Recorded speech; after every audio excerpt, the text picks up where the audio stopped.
ከባቢታት ሕሙራ አላመጣን ጸለምትን ካብ ምምሕዳር ትግራይ ወጻኢ ኮይኖም መረጻ ክካይድ ብመንግስቲ ኢትዮጵያ ተወሲኖም ደቂሶም ዝነበሩ ሚሳይላት ትግራይ ዳግም ናብ አዲስ አበባ አንቃዕረመሎም ቦርድ መረጻ ኢትዮጵያ እተን ሕገ መንግስታዊ ግዛኣታት ትግራይ ዝኾና ካብ ጊዜያዊ ምምሕዳር ትግራይ ወጻኢ ኮይነን ንባይቶ ተወከልቲ ህዝቢ ፌደራል መረጻ ክካይዳ ከም ዝተወሰነ ፍሊጠሎም ቦርድ መረጻ ኢትዮጵያ ሎሚ ኣብ ዘርግሖ መግለጺ እተን 5 ክልላት መረጻም ካብ ምምሕዳር ትግራይ ወጻኢ ኮይነን መረጻ ከም ዘካይዳ ዘፍለጡ ኮይኖም ካብ ቤት ምክሪ ፌደሬሽን ኢትዮጵያ በመሰረት ዝተዋሃበ ውሳነ ተደሪኹ ከም ዝኾነ ገሊጸሎም ጊዜያዊ ምምሕዳር ትግራይ ወገኑ ኣብ ዘርግሖ ምላሽ እዚ ድምጽ ህዝቢ ትግራይ ዘይብሉ ቤት ምክሪ ዘሕለፈ ውሳነ ብጽኑዕ እንዳኾነንም እዚ ሓደገኛ ውሳነ ዘስዕቦ ዙርያ መለሽ መዘዝ ኣብ ግምት ኣትዩ ብኣጉኡ ክረምን ዳግመ ግምት ክግበረሉን ብጽኑዕ ሓቲተሎም ነዚ ውሳነ ድማ ብትሪ ነጽግዎም እቲ ቦርድ መረጻ 22 ጥሪ 2018 ዓመተ ምህረት ዝርዝር ክልላትን ጣብያታትን መረጻ ሕላዊ ኣብ ዝገብረሉ እዋን እተን 5 ክልላት መረጻ ማለት እውን ሕሙራ ዓድርመጽ ጸለምቲ ኮሮም ኦፍላን ከምኡን ራያ አላመጣን ኣብ ትሕቲ ምምሕዳር ጊዜያዊ ምምሕዳር ትግራይ ከም ዝኾና ዝገልጽ ሓበሬታም ዘርጊሑ ከም ዝነበረ ዝከርዮም እቲ ቦርድ ኣብቲ ሎሚ መዓልቲ ዘውፅኦ ደብዳቤ ድማ ቤት ምክሪ ፌደሬሽን ብ25 ጥሪ 2018 ዓመተ ምህረት ናብቲ ቦርድ ዝጽሓፈ ደብዳቤ ግን እተን ኣካታዕቲ እናበለ ዝገልጸን ከባቢታት ትግራይን ሕገ መንግስታዊ ፍታሕ ክሳብ ዝረኸባም ካብ ክልል ትግራይ ወጻኢ ብዝኾነ መንገዲ ተወከልቲ ፌደራል ክመርጽ ኣለዎን ዝብል ውሳነም ከም ዝተቐበለ ፍሊጠሎም እቲ ቦርድ ዘውፅኦ ዝርዝር ክልላትን ጣብያትን መረጻ ስዒቦም ቤት ምክሪ ፌደሬሽን 25 ጥሪ 2018 ዓመተ ምህረት ኣብ ዝሰደዶልና ደብዳቤም ንክልቲአን ክልላት ዘካታዕ 5 ከባቢታት መረጻም ካብ ክልል ትግራይ ወጻኢ ተወከልቲ ሃገራዊ ባይቶ ክመርጻም ከም ዝወሰነ ኣፍሊጥና ኣሎ ክብል ይገልጾም እቲ ቦርድ ከምኡን በመሰረት ውሳነ ቤት ምክሪም ኣብተን ዝሰሓባ ከባቢታት ክልላዊ መረጻ ዝካየድ እቲ ሕቶ ይግባእኒ ዕላው ፍታሕ ምስረኸበም ኣብ ዝምቹ እዋን ከም ዝኾነ እዩ ሓቢሩ ዘሎም ከም ንቡር ኣብታ ሃገር ነፍሲ ወከፍ 5 ዓመት ኣብ ዝካየድ ሃገራዊ መረጻም ህዝብታት ንክልቲኦም ባይቶ ፌደራል ንባይቶ ክልልን ወረዳን ወከልቶም ይመርጽዮም እዚ ቀይዲ በተኽን ኣብ ልዕሊ ህልውናን ግዛታዊ ዋንነትን ህዝቢ ትግራይ ጥፍኣት ዘስዕብ ሓደገኛ ውሳነ መንግስቲ ብልጽግና ስዒቦም ተደጊሎም ዝመስሉ ዝነበሩ ሚሳይላት ትግራይ ዳግም አዲስ አበባ አንቃዕረመሎም እዞም ብኩሉ ገጽ ዝተሰምዑ ሓደ ድምጽን ቁጥዕን ተጋሩ ንግዚኡን ዋላ እንትኾነም ተበታትዩን ፋሕፋሒሉን እናተባሃለ ዝጸንሐም እቲ እንኮ ሚሳይልን ድሮንን ተጋሩ እናተባሃለ ጽዋዕም ሓድነት ተጋሩ ብሓደ ግዞም ተነቃኒቁ ብሓደ አንፈት አንጻር ውሳነ መንግስቲ ፌደራል አንቃሪሮም ክጥምቱ ጀሚሮም ኣሎም ወሓት ይኹን ስምረት ውናት ይኹን ዓረና ባይቶና ይኹን ብልጽግና ዘለው ተጋሩም ፖለቲከኛታት ኣቆጢዕሎም ነቲ ውሳነ ሲቡ ኣቀዲሙ መግለጺ ዘውፀ ውድብ ዲሞክራሲያዊ ስምረት ትግራይ ስምረት ውሳነ ቦርድ መረጻ ኢትዮጵያ ንትግራይ ዘይብሉ ባይቶ ፌደሬሽንን ሓደገኛ መዘዝ ዘስዕብ እዩ ኢልወሎም ኣማኻሪ ቀዳማይ ሚኒስትር ጉዳያት ምብራቕ ኣፍሪካ ነበር ጊዜያዊ ምምሕዳር ትግራይን ኣቶ ጌታቸው ረዳ ዝምራሕ ውድብ ዲሞክራሲያዊ ስምረት ትግራይ ስምረት ባይቶ ፌደሬሽን ኣብ ጉዳይ ሕቶ ይግባኣኒ ዝለዓለልን ከባቢታት ትግራይ ኢሉ ዝሃበ ውሳነም እንተዘይ ተዓሪሙ ኣብ መረጻ ከም ዘይሳተፈ ፍሊጠሎም ተሪር መግለጺ ተቃውሞ ዘርግሐ ስምረት ኣብቲ ናብ ባይቶ ፌደሬሽንን ሃገራዊ ቦርድ መረጻን ዝሓፈ ደብዳቤም ነቲ ውሳነ ዘይሕገ መንግስታዊ ክብል ኮኒንዎም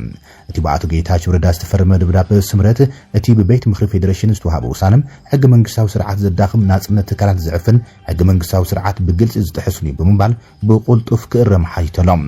ወሲኹ ድማ ውሳነ ቤት ምክሪ ፌደሬሽን ሕገ መንግስታዊ ስርዓት ብቁሉዕ ይጥሓስ ከም ዘሎም ዘርኢ ኢሎም እቲ ሕቶ ይግባኣኒ ሕጋዊ መፍትሒ ከይረኸበም ብፌደራል መንግስቲ መረጻ ምክያድ ዝብል ውሳነ ቤት ምክሪ ፌደሬሽን ብሓይሊ ንምጉባጥ ዝግበር ፈተነ ምዃኑን ገሊጾም ውድብ ስምረት ውሳነ ቤት ምክሪ ፌደሬሽን ንቦርድ መረጻ ከም ፖለቲካዊ መሳርሒ ክኸውን ተኣማንነት እቲ መረጻ ኣብ ሕቶ ዘእቱን ምዃኑም ስክፍትኡ ገሊጾም ብተወሳኺ ንውሳነ ቤት ምክሪ ፌደሬሽን ተግባራት ቦርድ መረጻን ስልጣን ብዘይግቡእ ምጥቃም ብምባል እቲ ውሳነ ኣብ ቅድሚ ሕጊ ተቐባልነት ዘይብሉን ዘይጸንዕን ኢልዎም ውድብ ስምረት እዚ ውሳነ እንተዘይተኣሪሙ ኣብ ከምዚ ዓይነት መረጻ ዝኾነ ይኹን ተዛማዲ ዘይሕጋዊ ተግባራትን ከም ዘይሳተፍ ኣብ ደብዳቤኡ ብግልጺ ኣፍሊጦሎም እዚ ከምዚ ኢሉ እንከሎ ድማ ህወሓት እውን ድሒሩ መግለጺ ተቃውሞ ዘርጊሕሎም ውሳነ ቤት ምክሪ ፌደሬሽን ኢትዮጵያ ብዝብል ሃገራዊ ቦርድ መረጻ ኢትዮጵያ ንዝወፀ መግለጺ መንግስቲ ኢትዮጵያ መልክቶም ህዝባዊ ወያነ ሓርነት ትግራይ ተሪር ተቃውሞ ስሚዓሎም መንግስቲ ኢትዮጵያ ንኩሎም ኣማራጺታት ሰላም ብምዕጻው ንምሕጽንታን ትዕግስትን ህዝቢ ትግራይ ካሊእ ትርጉም ብምሃብ አንጻር ህልውና ህዝብና ዝጀመሩ ፕሮጀክት ጆኖሳይድ ኣጠናኺሩ ቀጽኢሉ ኣሎ ኢሉ ዝጀመረ ህወሓት ሕገ መንግስታዊ ላዕላዊ መሬት ትግራይ ብዝወደቦም ዕጡቃት ክትሓዝ ገይሩም ዘለሓታዊ ጽንተት ክፍጸም ዝጸንሐ መንግስቲ ኢትዮጵያ ሕዝውን እቲ ትግራይ ቆራሪስካ ህዝባ ብምጽናትን بمبتتان ካብ ገጽ ምድሪ ንምጥፋእ ዝዓለመ ስትራቴጂም ብዕሊ ዘቃልዕ መግለጺም በሃገራዊ ቦርድ መረጻ ኣቢሉ ኣውጽእዎ ኢሎም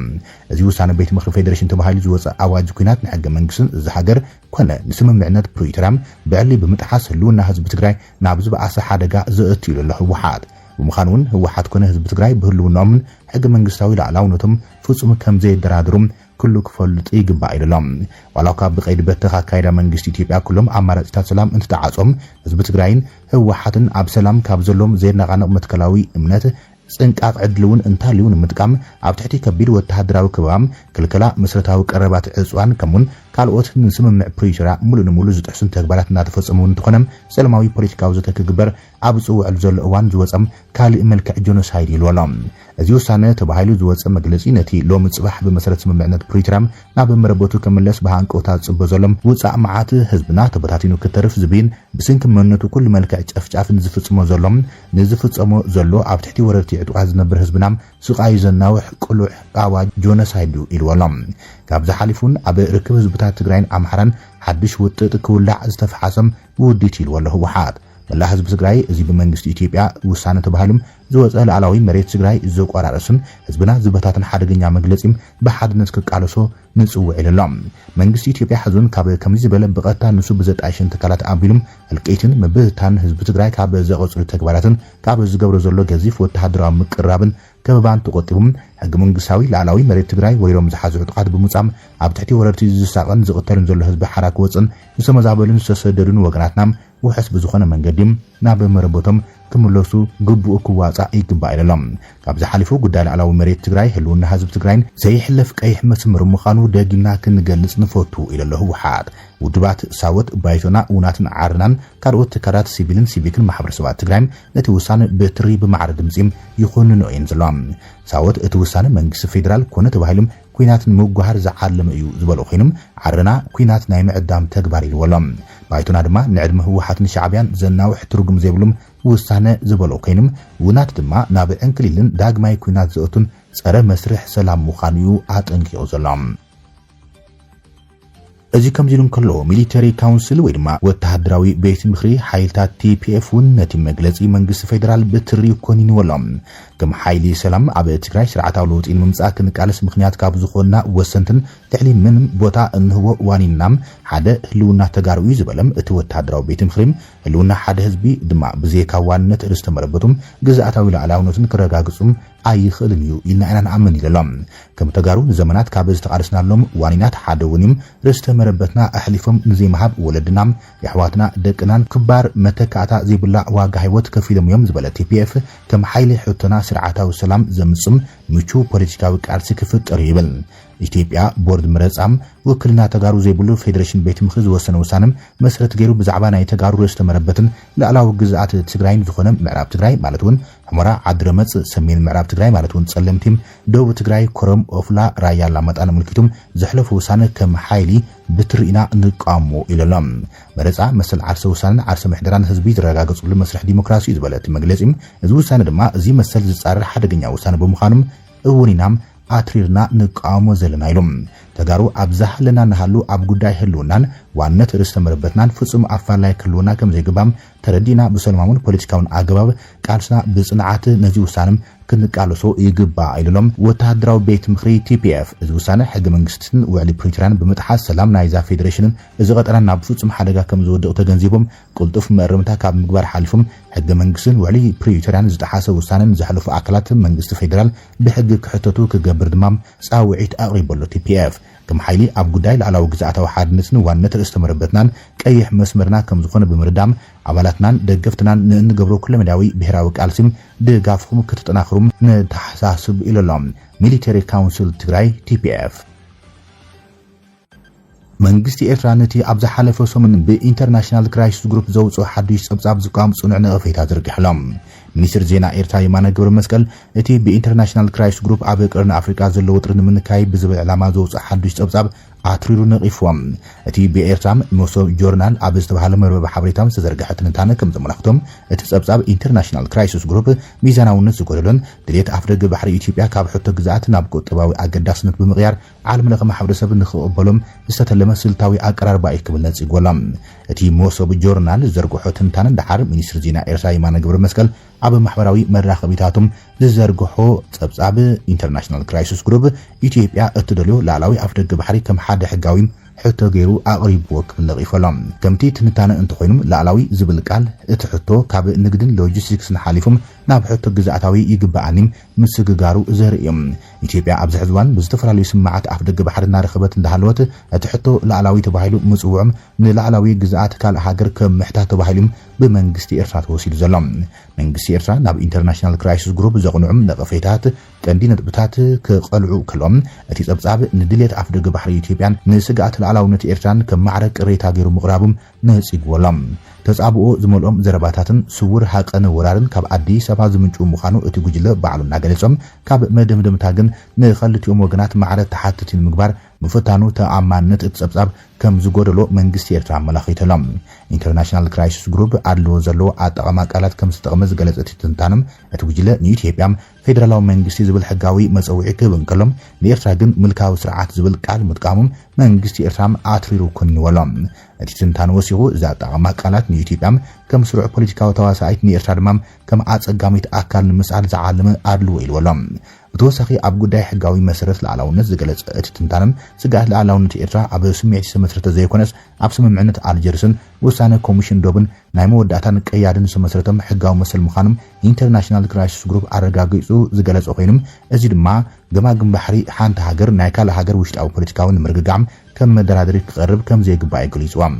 ሚኒስትር ዜና ኤርትራ የማነ ገብረ መስቀል ወሲኹ ከም ዝገለጾም ኢንተርናሽናል ክራይሲስ ግሩፕ ካብዚ ቀደም እውን ናብ ኤርትራ ከይኣትውን መጽናዕቲ ከይካድን ምስልቲ ሃገር ዘጸልሙ ጸብጻባት ከውፅእ ከም ዝጸንሐ ብምዝኻር እዚ ናይ ሕዚ ጸብጻብ እውን ብሃጊ ኣፍደገ ባሕሪ ኢትዮጵያ ስሩዕ ናይ ምግባር ስራሕቲ እዩ ዝሰርሕ ዘሎ ክብሪ ከይስዎ ዘሎ ኣብ መንጎ ኤርትራን ኢትዮጵያን እናገፍሐ ዝኸይድ ዘሎ መስሓብ ሓድሽ ውግእ ከይለዓል ስጋኣት ፈጢሩ ከም ዘሎም ሓንቲ ፈረንሳዊት ሬድዮ ድማ ኣመላኺታላ ኢትዮጵያን ኤርትራን ንተኽእሎ ውግእ ይዳልዋ ከም ዘለዋ ዘመላኸተት እታ ሬድዮም ኢትዮጵያ ወደብ ቀይሕ ባሕሪ የድልየን እዩ ብምባል እተቕርቦ ዘላ ጠልብ ድማ ብወገን ኤርትራ ከም ትንከያ ይቑፀር እዩ ዘሎ ኢሎም ወጥሪ እንዳገደደ ኣብ ዝኸደሉ ዘለዋን ኣብቲ ዘዳውን ግዛኣታት ትግራይ ድማ ሓያል ረፅሚ እናወሰኸ ይኸይድ ኣሎ ክትብል እያ ሬድዮ ፍራንስ ኢንተርናሽናል የገሊጻ ኣብ ወርሒ ጥሪ ፖሊሲ ኢትዮጵያ ካብ ኤርትራ ናብቶም ኣብ ክልል ኣምሓራ ዘለዉ ዕጡቓት ዝተለኣኸ ኣሽሓት ጣይቲ ከም ዝሓዙም ገሊጾም ነይሮም ትብልታ ፍልፍል ዜና ኤርትራ ንዝክሲ ብምጻግ ኢትዮጵያ ውግን ምጅማር ከም ምስ ትጥቀመሉ ኣላ ክትብል ግብረ መልሲ ሂባቱሊ ኣይብል ኣብ እዋን ሚኒስትር ዜና ኤርትራ የማነ ገብረ መስቀል ንማዕከናት ዜና ኣብ ዝሃቦ ቃል እቲ ስርዓት ማለት እውን መንግስቲ ኢትዮጵያ ነቲ ንክልተ ዓመታት ክውልዖ ጸንሐ ውግእ መልክዕን ምትሓዝ ናይ ሓሶት ምስምሳት ይፈጥረሉ ብምባል ገሊጽዋ ፕሬዚደንት ኤርትራ ኢሳያስ አፈወርቂን ኣብ መጀመርታ ወርሒ ለካቲት ምስ ማዕከናት ዜና መንግስቲ ኤርትራ ኣብ ዘካየዶ ቃል ምሕተት ኢትዮጵያ ኣብ ልዕሊ ሃገሮም ውግእ ከም ዝኣወጀት ገሊጹ ወሲኹ ድማ ኤርትራ ውግእ ከም ዘይትደሊ እንትኾነ ግን ግዛኣታ ብኸመይ ከም ትከላኸል ከም ትፈልጥ ገሊጹ ነይሩ ይብል እቲ ጸብጻብ ኣስመራ ዝተጓዓዘ ኣዲስ ኣበባ ዝኣተወ መልእኽተኛ ኤርትራ ዝተጓዓዘ ምክትል ሚኒስትር ጉዳያት ወጻኢ ሳዑዲ ዓረብ ምስ ሚኒስትር ጉዳያት ወጻኢ ኢትዮጵያ ተራኺቦም ቅድሚ ሓደ ሰሙን ኣብ ኤርትራ ዝነበረ ምክትል ሚኒስትር ጉዳያት ወጻኢ ሳዑዲ ዓረብ ዋሊድ አልኬረጂ ምስ ሚኒስትር ጉዳያት ወጻኢ ኢትዮጵያ ዶክተር ጌድወን ጢሞቴዎስ ኣብ ኣዲስ ኣበባ ተራኺቦም ምክትል ሚኒስትር ጉዳያት ወጻኢ ሳዑዲን ሚኒስትር ጌድወን ጢሞቴዎስን ኣብቲ ሶኒ ለካቲት 16 2018 ዘካየድዎ ርኽቢ ንኽልቲና ሃገራት ዝጸሉ ዘባዊ ጉዳያትን ሰላምን ጸጥታን ከም ዘተዩ ተገሊጹ ዘሎ ምክትል ሚኒስትር ጉዳያት ወጻኢ ሳዑዲ ዓረብ ቅድሚ ሓደ ሰሙን ኣብ ኣስመራ ዝነበረ ኮይኑ ምስ ፕሬዚደንት ኤርትራ ኢሳያስ አፈወርቂ ብዛዕባ ቀይሕ ባሕርን ዘባዊ ጉዳያት ሰላም ጸጥታን ተዘራሪቡ እዮም ምክትል ሚኒስትር ጉዳያት ወጻኢ ሳዑዲ ዓረብ ምስ ፕሬዚደንት ኤርትራ ኣብ ዝገበሮ ርክብ ኣብ ገማግም ቀይሕ ባሕሪ ዝርከባ ሃገራት ኣብ ጉዳይ ሰላም ጸጥታን ዘለወን ኣበርክቶ ዘትዮም እዮም ቅድሚ ክልተ ሰሙን ሚኒስትር ጉዳያት ወጻኢ ሳዑዲ ዓረብ ልኡል ፈይሰል ቢን ፈርሓን ናብ ኣዲስ ኣበባ ብምጓዓዝ ምስ ቀዳማይ ሚኒስትር አብይ አሕመድ ኣብ ክልቲኣውን ዘባውን ጉዳያት ብዕምቀት ተዘራሪቦም ነይሮም እዮም ኣብቲ እዋን ሚኒስትር ጉዳያት ወጻኢ ሳዑዲ ዓረብ ምስ ቀዳማይ ሚኒስትር አብይ አሕመድ ኣብ ወሰንቲ መድያት ምትሕባር ክልቲና ሃገራት ምሕያልን ኣብ ዘባዊ ዓለም ለኻውን ጉዳያት ሓበራዊ ረብሕን ዘለዎን ምትሕባራት ንምጥንኻርን ተዘራሪቦም እዮም ምክትል ሚኒስትር ጉዳያት ወጻኢ ሳዑዲ ዓረብ ዋሊድ አልኬረጂም ምስ ሚኒስትር ጌዲዮን ጢሞቴዎስ ሓለፈ ሶኒ ኣብ ዞባዊ ጉዳያትን ሰላምን ጸጥታን ኣብ ሕድሕዳዊ ረብሓን ዘትዮም ተባሂሎም ሚኒስትር ጉዳያት ወጻኢ ኢትዮጵያ ቅድሚ ሒደት ሰሙናት ናብ ስዑድ ዓረብ ብምኻድ ብሰበ ስልጣናት ሃገር ከም ዝተራኸበ ይዝከር እዮም ቅድሚ ሓደ ሰሙን ኣብ ኣስመራ ዝነበረ ምክትል ሚኒስትር ጉዳያት ወጻኢ ስዑድ ዓረብ ኣብ መንጎ ኤርትራን ኢትዮጵያን ግጭት ክለዓል ይኽእል ዝብል ስክፍታም ኣብ ዝሕይለሉ ዘሎ እዋን ዳግም ናብ ኣዲስ ኣበባ ዘይሩ ተመሊሱ ዘሎ ምልልስ ላዕለዎት ልኡኻት ንግስነት ስዑድ ዓረብ ናብ ኣዲስ ኣበባን ኣስመራን ድማ እቲ ኣብ መንጎ ክልቲአን ሃገራት ቀረና ኣፍሪቃ ተፈጢሩ ዘሎ ወጥሪም ንምሽምጋል ዝዓለመ ክኸውን ከም ዝኽእልዮም ብዙሓት ግምታቶም ዘቐምጡ ዘሎም ስዑዲ ምሕያል ጽልዋ ሕብራት ዓረብ ኤምሬትስ ኣብ ሃገራት ቀረና ኣፍሪቃ ኣደናጊጹ ይዝርከብ ኢማራት ምስ ኢትዮጵያ ዘለዋ ስጡም ዝምድና ከምኡን ንሓይልታት RSF እትገብሮ ዘላ ደገፍ ናይቲ ዞባም ሓይሊ ሚዛን የናግዐሎም ጽልዋ ስዑድያ የዳኽመሉ ተባሂሉ ድማ ሪያድ ድቃስ ከሊእዋ ዘሎን ናብ ዞባዊ ጽልዋታታ ንምምላስ ሓዱሽ ምንቅስቓስ ጀሚራን ዘላ ብስንግ ስጋት ስግረ ዶባዊ ግጭት ሱዳን ዶባት ተዓጺሞሎም ጫድ ብተረጋጋሚ ዕጡቃት ሱዳን ዘብጽሕዎ መጥቃዕቲ ኣብ ዶባት ንምክልኻል ምስ ሱዳን ዝራኽቡ ኣከባቢታት ሙሉእ ብሙሉእ ዓጽያቶም ኣብ ዶባዊት ከተማ ኣልቲና ኣብ መንጎ ሚሊሻ ዳዕም ኣርሰሪዕ ወይ ድማ RSFን ሰራዊት ሱዳን ከምኡን መዛመቲ ዕጡቃትን ውግእ ምስ ተልዓለም መንግስቲ ጫድ ምስ ሱዳን ዝራኽቡ ዶባቱ ዓጺሎም እቲ ዶብ ክሳብ መዓዝ ተዓጽዩ ከም ዝጸንሕ መንግስቲ ኣይገለጸን